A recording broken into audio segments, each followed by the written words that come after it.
सबसे खास बात इस लाल मिर्च की हवन सामग्री की इसकी आहुति बाएं हाथ से दी जाती है। और माता रानी के इस मंदिर में देश की पूर्व प्रधानमंत्री ने रात के समय विश्राम किया था। मां बगलामुखी जी का धाम कांगड़ा के बनखंडी कस्बे में पड़ता है।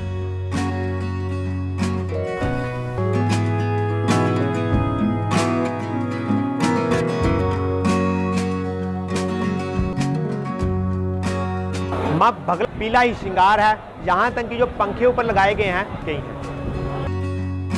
इस प्रकार हर किता है, उसी प्रकार मां बगलामुखी को पीला रंग बहुत ही प्रिय है, इसलिए मां का दूसरा नाम मां पीताम्बरी भी है। प्राचीन शिलालेखों के अनुसार हल्दी रंग के जल से मां बगलामुखी की उत्पत्ति हुई थी और हल्दी का रंग पीला होने से इन्हें पीताम्बरी देवी भी कहा जाता है। श्रद्धालुओं की लंबी पंक्तियां प्रमाण है कि बगलामुखी धाम के प्रति लोगों की आस्था कितनी गहरी होगी।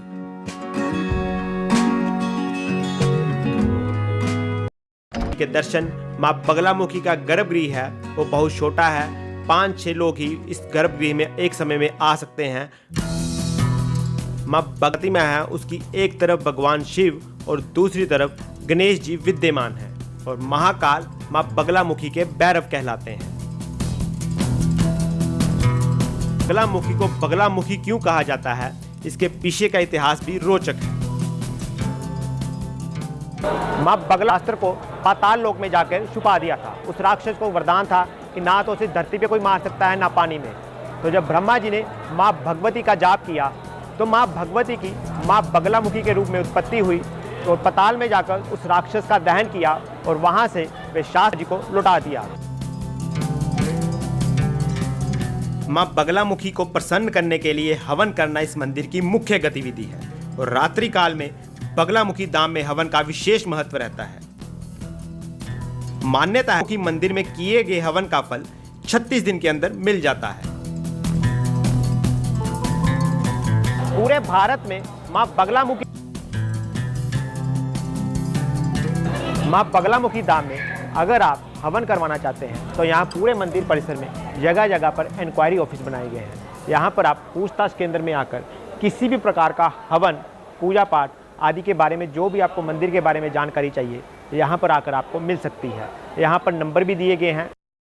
हमारा बगल यहाँ हवन इत्यादि ज़्यादा किए जाते हैं तो हमारे यहाँ पे पर्ची काउंटर बने हैं, हमारे ऑनलाइन नंबर भी हैं।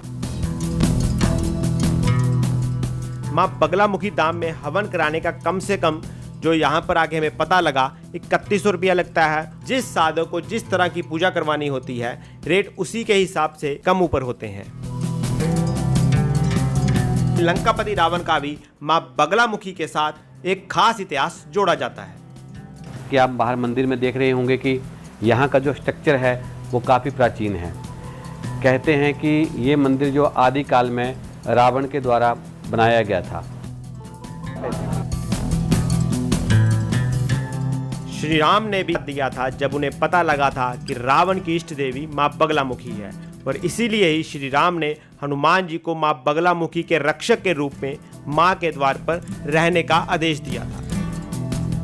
बोलचाल से गलतियों तथा अशुद्धियों को निकालकर सही करती हैं और इसीलिए मां का जो स्वरूप है उसमें मां ने बाएं हाथ में शत्रु की जीवा को पकड़ा हुआ है। प्रदेश में 1905 में बहुत बड़ा भूकंप आया था। भूकंप में सारे मंदिर तहस नहस हो गए थे, तो ये जो मंदिर था वो एज इट इज ऐसे ही खड़ा रहा। बगलामुखी धाम में ही नीचे की तरफ सीढ़ियां उतरकर प्राचीन वनखंडी महादेव मंदिर है। यहाँ का शिवलिंग का आकार बहुत ही विशाल है और इस मंदिर का नव निर्माण का कार्य चल रहा है। वनखंडी महादेव मंदिर के प्रति यहाँ के स्थानीय लोगों की विशेष आस्था है। बगलामुखी धाम के भंडारा भवन में 12 से 3 बजे तक प्रसाद मिलता है और यहाँ प्रसाद में भी आपको कड़ी और पीली दाल ही मिलेगी।